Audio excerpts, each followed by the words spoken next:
We're going to read from Isaiah chapter 10, verses 5 to 34. So as Andrew said, it's in your handout if you have that before you. Otherwise, there's a Pew Bible, or you can look it up on Bible Gateway or on your Bible app, or on a physical Bible if you have one. I'll just give you a moment. Isaiah 10, 5 to 34.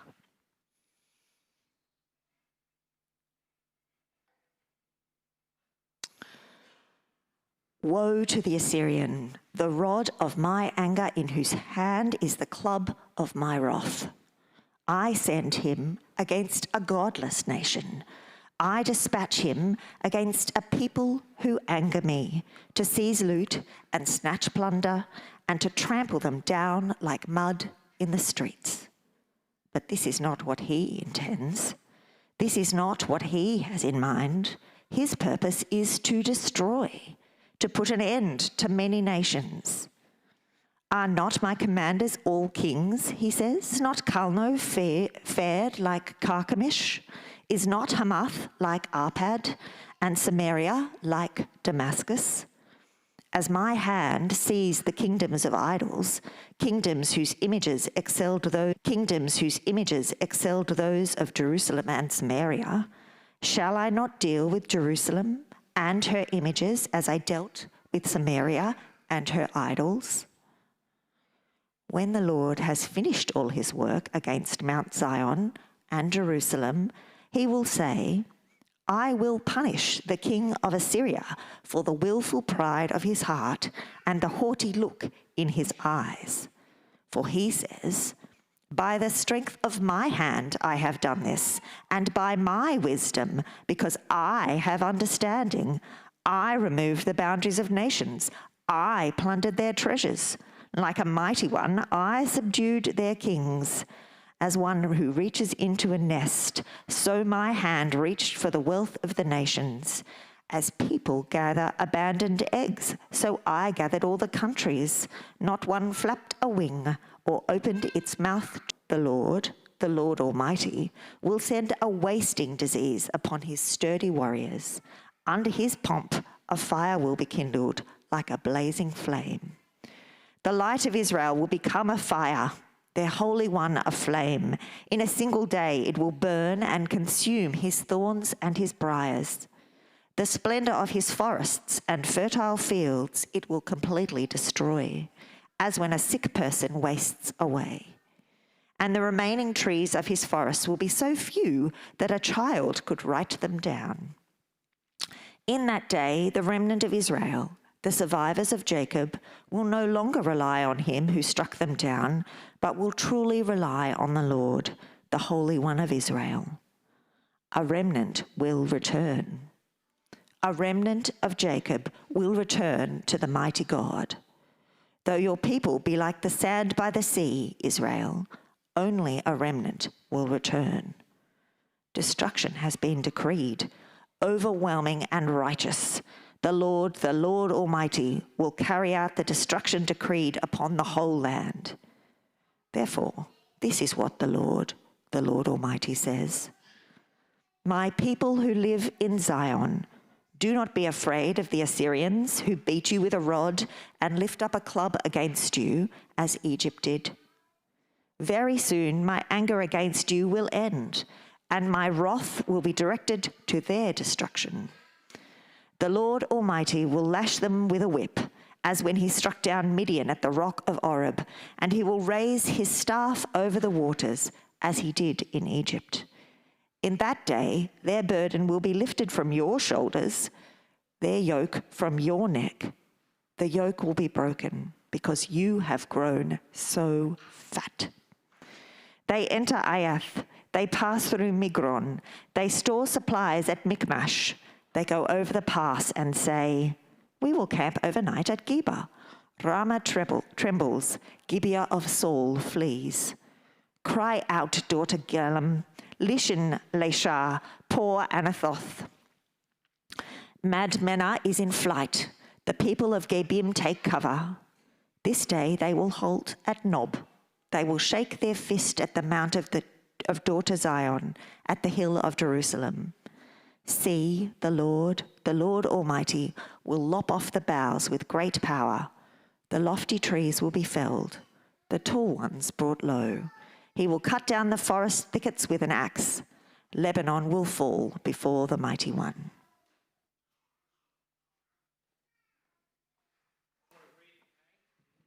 What a reading. Thank you, Tiff. That was really, really well read. Lots of names. I'll do my best to help you understand them. So over the past few weeks, we've been looking at the opening chapters of the book of the prophet Isaiah. And we're looking at them partly because these chapters contain some of the most classic Christmas passages. They speak of the Virgin's child, Emmanuel, who will become the Prince of Peace. If you've ever been to church at Christmas, you've probably heard readings from these chapters. And my hope is that this series will actually have enriched our understanding of these passages that we come back to again and again. But seeing these passages in context also complicates them, doesn't it? Because we realise that these passages come in the midst of an announcement of quite full-on judgment. Isaiah was a prophet of God's judgment on the society of his time. He came and he said, this society is broken, it's messed up, and God's going to judge it. And the Christmas passages we love emerge not despite that, but in and through that. And this judgment is not abstract. It's not just ideas, it's very concrete. Isaiah saw it coming close and real. He said it's coming through the armies of the Assyrian Empire. And we need to kind of notice this concreteness, because otherwise we won't truly appreciate Isaiah's words and their power. In the passage that we just read, that we're looking at today, this is really the last one in the series where the focus is on judgment. So if you're a bit kind of tired by it, we've got there, okay? But here the reality and the concreteness of what Isaiah is talking about, they become very kind of visceral, so much so that it's actually hard to understand without a little bit of research. But let me show you. So can you just cast your eyes to the bit at the end with all the names from verse 28? If you got it open there, from verse 28, the number 28, this is the bit where he goes through, right?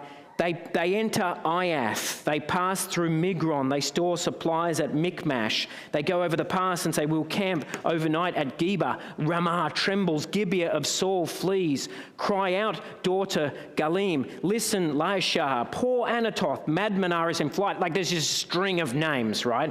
Hard reading for Tiff. The people of Gebim take cover. This day they will halt at Nob, they will shake their fist at the Mount of Daughter Zion, at the hill of Jerusalem. So the thing is, that passage makes much more sense if you know where those places are, okay? Which the people Isaiah was speaking to did. What is being described here is the advance of the Assyrian army through the towns north of Jerusalem. And it's very local and very specific. Here it is on a map, right? The whole thing covers a distance of about 25 kilometres. That's it. That's here to Hornsby. Isaiah is picturing a force moving quickly through places people knew that were close to them.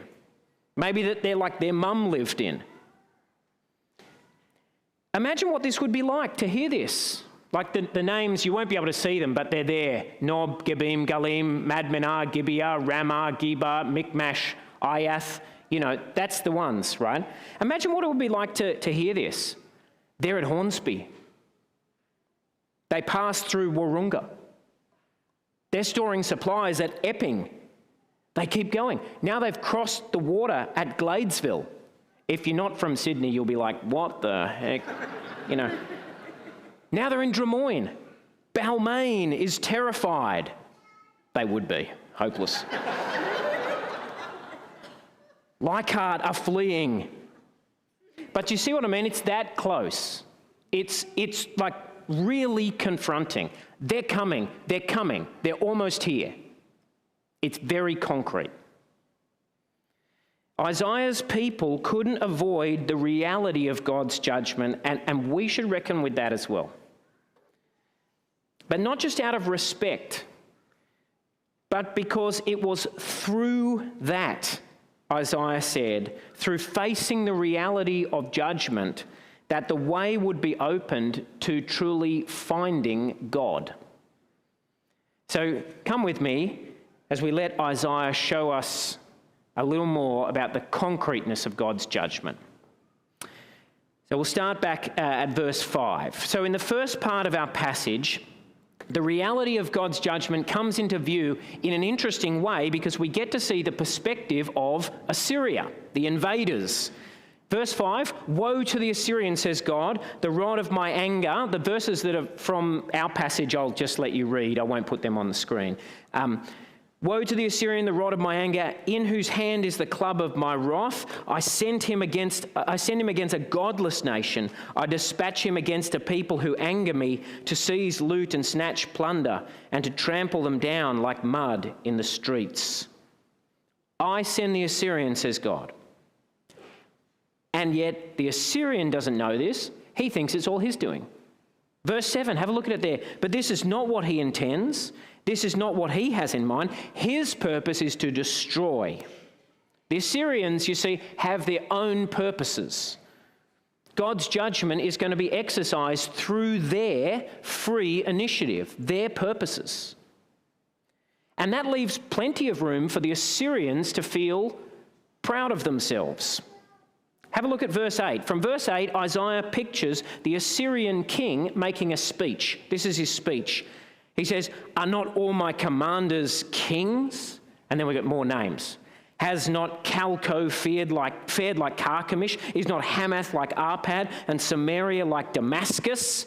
Those are all towns to the north, further north into Syria. As my hand seized the kingdoms of the idols, kingdoms whose images excelled those of Jerusalem and Samaria, shall I not deal with Jerusalem and her images as I dealt with Samaria and her idols? So Isaiah pictures the Assyrians basically surveying the places they've already conquered, their achievements, and so looking further south and thinking, well, we conquered these places, this place is going to be a cinch, right? I've taken those towns, I'll obviously be able to take more. And what Assyria does not see is that all of this is within the purpose of God. Actually, none of this is just up to them. In verse 12, God says that after he's completed his purpose, actually, he is going to punish Assyria. Why? Verse 13, for he says, this is the king of Assyria again speaking, he says, by the strength of my hand, I have done this. I love the way Tiff read this, emphasizing the eyes. That's exactly right. And by my wisdom, because I have understanding, I removed the boundaries of nations. I plundered their treasures. It was like there was a nest and I just put my hand in. I was so clever and I pulled out the eggs and nobody even noticed. That's what I did. You get the image? Do you see this sense of pride? I've done this. I've destroyed nations and ruined kings and taken plunder, says the Assyrian king. And you know what? Why wouldn't they think that?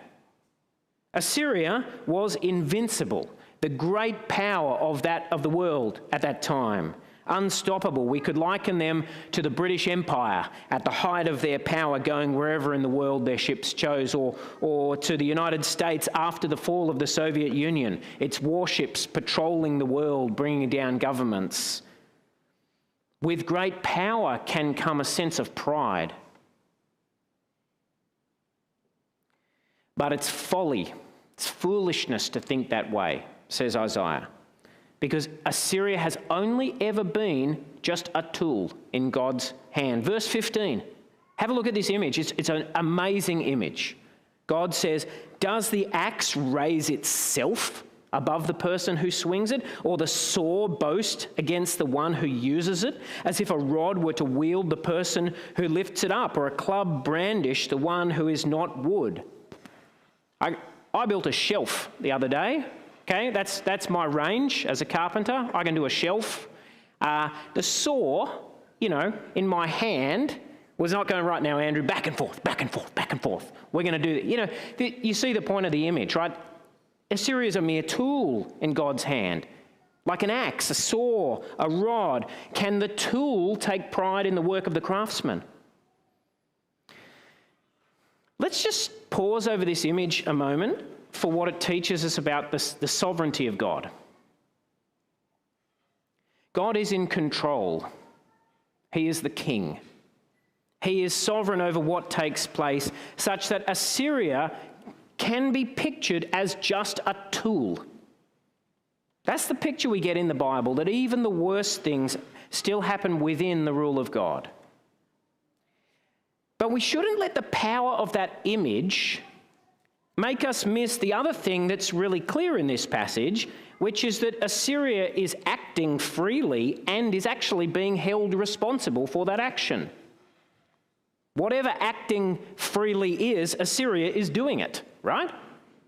In fact, Isaiah is clear that it is actually an experience of pure self-assertion. I have done this, says Assyria. And Assyria will be judged for her pride and her self-assertion. She will be held responsible. And here, as throughout the Bible, we see that God's sovereignty, his complete sovereignty, that can be pictured as like wielding a tool, it doesn't actually nullify human freedom. It enables it. They go together. Like we so easily think, well, if God's doing it, Assyria can't be doing it. But the Bible just doesn't think like that. God is doing it, and Assyria is doing it. And their freedom exists within the sovereignty of God. And that's why Assyria will be judged. What does that mean for us? Well, it means that in the midst of the chaos of this world, the evil intentions and plans of nations and rulers and the pride and power and the viciousness we see everywhere, God is working his purpose out. He remains king. He is in control. We do not need to doubt it. Yet we also don't need to doubt that people own their choices and they will be held to account. And that's what will happen to Assyria. Look how it goes on from verse 16. Isaiah promises that God will judge her and her king. He will send, it says, a wasting disease upon his warriors. The Lord, who is called the Light of Israel in verse 17, will become a burning flame. I just want to read this verse. It's very striking. This is verse 17. The light of Israel will become a fire, their Holy One a flame. In a single day it will burn and consume his thorns and his briars. God is going to bring down the pride of Assyria like a forest burnt to ashes so that only a few trees are left, verse 19. If you've read or you know the history, you'll know that these are not just images and ideas. This actually came true in an extraordinary fashion. The story is told later in Isaiah, chapters 36 to 39, or in the book of 2 Kings, and there's actually a hint of it in the Assyrian annals of the kings when it comes to the king Sennacherib. The armies of Assyria did come up against Jerusalem and besiege it, but in the end they didn't take it because a terrible disease came upon the Assyrian army, wiping out huge numbers of them. Assyria has no future, says Isaiah. God is going to bring her down. And that is why, as we now go on, Isaiah calls them not to be too focused on Assyria. Don't be too preoccupied with Assyria, he says. Even though here and now judgment is coming through the Assyrians, the people of Judah have to look beyond that and find God. Look with me from verse 20. Okay, so Isaiah says, in that day, I think he's now picturing here the time beyond judgment. In that day there will be a remnant. In that day, verse 20, the remnant of Israel, the survivors of Jacob, will no longer rely on him who struck them down, but will truly rely on the Lord, the Holy One of Israel. A remnant will return. A remnant of Jacob will return to the mighty God. Though your people be like the sand by the sea, Israel, only a remnant will return. Destruction has been decreed, overwhelming and righteous. The Lord Almighty, will carry out the destruction decreed upon the whole land. So the point of this image of a remnant is that it's both hopeful and kind of harrowing, confronting, challenging. A remnant will return. There's going to be a future. That's good. A better future in which people will truly rely on the Lord again beyond judgment. But that future will only come through calamity. Only a remnant will return. Destruction is decreed, and they have to not pretend that away. They have to face it. And this is the balance Isaiah wants to strike here. On the one hand, he's calling people to face the reality of coming judgment. On the other hand, he wants them not to worry too much about Assyria itself. Have a look at verse 24. He actually says, don't worry about Assyria. Therefore, this is what the Lord Almighty says, my people who live in Zion, do not be afraid of the Assyrians who beat you with a rod and lift up a club against you as Egypt did. Very soon my anger against you will end and my wrath will be directed to their destruction. So Isaiah is saying, yes, Assyria is coming. Have no doubt about it. But that is God's doing. So don't get just stuck on them. Very soon they are going to be in irrelevance. The last sections of our passage are designed to hold this balance together. Not pretending away the reality of judgment, kind of facing it squarely, but also not forgetting where real power lies and who is really in control. Do you see what he's doing there? So when Isaiah pictures the army coming down in verses 28 and following, he's calling his hearers, you cannot pretend about this judgment. Destruction is decreed, they are this. But he keeps emphasizing, but it is ultimately God you need to fear, not Assyria. It is the Lord who is in command. Let's read those last two verses again. Verse 33. See, the Lord Almighty will lop off the boughs with great power. He's the one doing it really. The lofty trees will be felled. The tall ones will be brought low. Lebanon will fall before the mighty one. What you need to see, says Isaiah, is that you are not just facing the evils of this world, the vicious, hungry power of Assyria and the chaos of politics. No, it's ultimately God with whom you have to do. And that is both more terrible and more wonderful. Because it means that this judgment is an opportunity. It's an opportunity to find God again.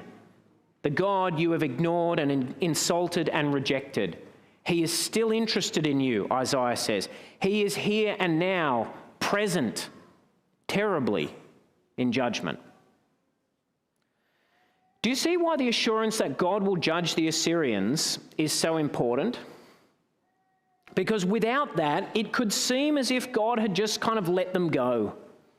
Just dropped them into the maelstrom of this world's evil and injustice and just kind of given up on them. But that is not what is happening, Isaiah says. God is not getting distant. He is drawing near, suffocatingly near.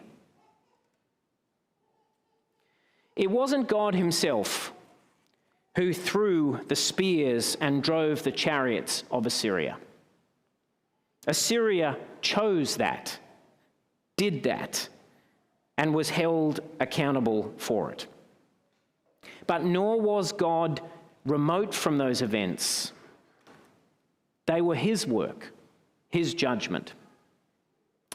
People often find this thought of God being involved in such calamity uncomfortable. I find it uncomfortable.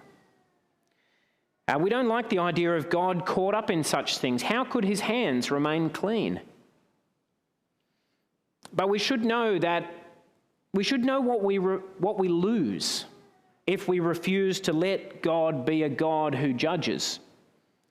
We lose a God who can actually be with us. What drove the ministry of Isaiah and ultimately drives the whole story of the Bible is the determination of God to be with us, to not abandon his people, but to be with them. But you see, that means, it has to mean dealing with sin. God cannot just ignore sin, the rebellion and the rejection of him that degrades and corrupts us as much as it offends him. He would be no kind of God worth worshipping if he did that. Think about it, right? You don't actually want a God who ignores evil and injustice. You don't. It'd be not a God worth worshipping. Think about the sins that Isaiah has described if you've been with us. The greed, the corruption, the indifference to poverty, the pride. What kind of God would he be if he ignored that? If God will be with his people, sin has to be dealt with. How? Through judgment that brings life out the other side. That's what we see in Isaiah. Destruction must fall so that renewal can begin with a remnant who now finally rely on the Lord. Isaiah uses all sorts of images. Let me add another. It's like clearing a garden that has just been overgrown with weeds so that it can be renewed. The God of Judah loved his people enough to bring judgment. The alternative to a God of judgment is not a God of love, but a God of indifference. A God who will abandon his people to sin and evil. The judgment Isaiah spoke of, though, was not the climax of this story. It was only a stage on the way to it. And that was because the judgment that did fall here didn't resolve the problem. After Assyria came, a remnant did rebuild. And then after Babylon came 100 years later, a remnant did return, but the weeds grew back. The problem of sin was not overcome in the life of this people. The people who remained, the remnant on the other side, were not in the end much different. They were poorer, they were chastened, but they weren't healed. New sins began to emerge in the aftermath, sins of selfishness and pride.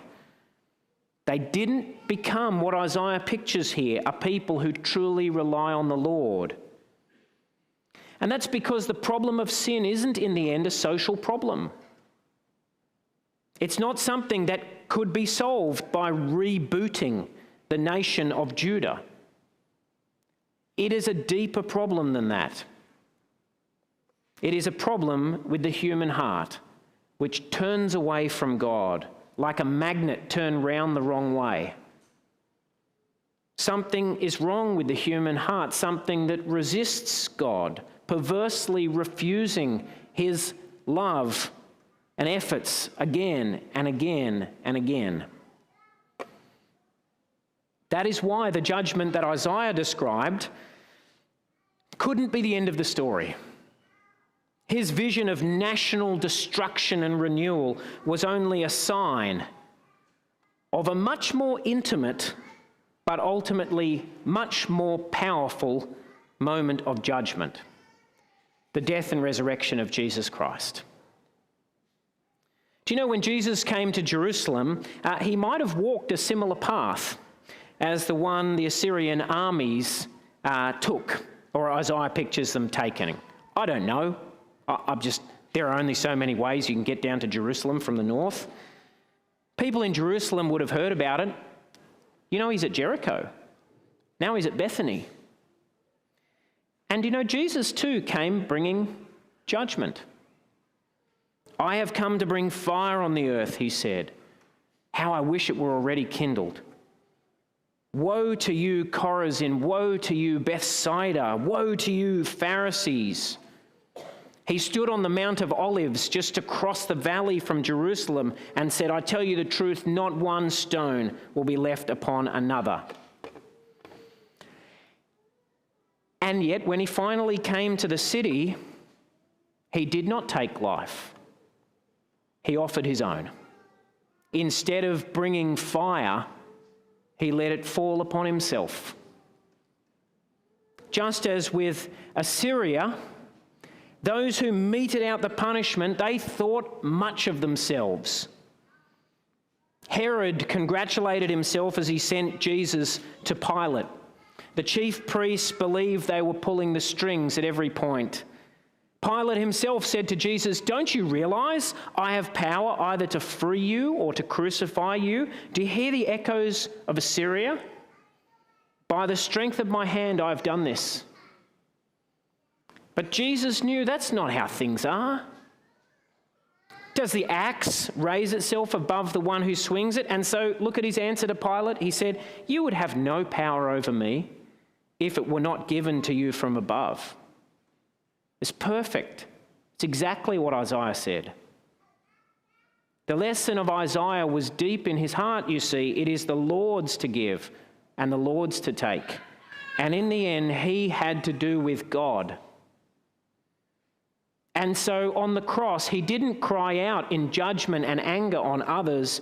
He cried out to God, my God, why have you forsaken me?" And he knew the answer as well, I think. It was so that through him, judgment could finally be effective. Through him, a new beginning could take place within the human heart. Because by his perfect offering, made in perfect faithfulness, the hold of sin over the human heart was broken. And the remnant that would emerge out of this judgment would finally be healed. As we observe the reality of God's judgment upon his people that Isaiah spoke of, we must let our eyes be led to the reality of God's judgment at the cross. There, just as at this moment in Judah's history that Isaiah spoke of, there God's judgment was concrete. It was real, scary, human. It came through the hands of evil men who believed they had power over life and death, who thought much of themselves, but behind them on both occasions were the purposes of the living God to release his people from the power of sin. The cross was the moment when truly the light of Israel became a fire, the Holy One a flame, burning up evil in judgment. This was the presence of the God who loved his people enough to finally deal with sin. And you and I are invited just to rest in that. You and I are invited to live now in the aftermath of that judgment and the new life it has opened up through faith in Jesus. Look again at verse 20. It's a good verse for us. "In that day, the remnant of Israel, the survivors of Jacob, will no longer rely on him who struck them down, but will truly rely on the Lord, the Holy One of Israel." That is our path now. The path of those on the other side of judgment who realize they have been saved and truly rely on the Lord. Like the people of Judah, we're probably not going to do this perfectly. And it doesn't matter very much because the battle's over. Sin and evil have been defeated and are on the way out. And we are called to walk following Jesus in his strength into that light. As Sean said before, this is a place for sinners who are kind of recovering, but who are at peace because they know that the judgment has fallen. We're almost at the end of the year, thank goodness. Things are wrapping up. Let us end this year really clear in this reminder and this confidence. In Jesus Christ, the judgment that was needed has fallen and it is over. A judgment that was finally effective has taken place. We don't have to earn our way to it. We don't have to achieve it. We can rest in it. We're on the other side of it. If you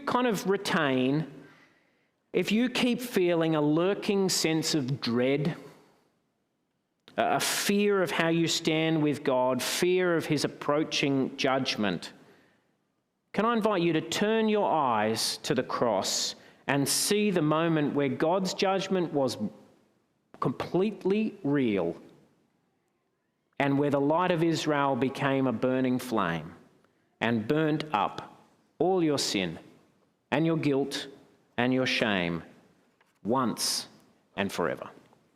Look at that and be glad. Let me pray, then we're going to sing. Lord, it's really horrifying to think about what the people of Judah had to go through as they awaited the armies of Assyria. It's horrifying as well because we know that we're not really much better. Our society's pretty messed up too, and we're pretty messed up too. But we praise you that in the end, you loved us enough to bring judgment, and you brought it in the end in the person of the Lord Jesus Christ, your Son. You came to save us, taking the judgment upon yourself. Lord, we praise you that is finished and complete, and I pray that everybody here would be able to rest in that powerfully and deeply. In Jesus' name, amen. Please stand. Let's stand, not sand. Let's sing of God's glory and our good.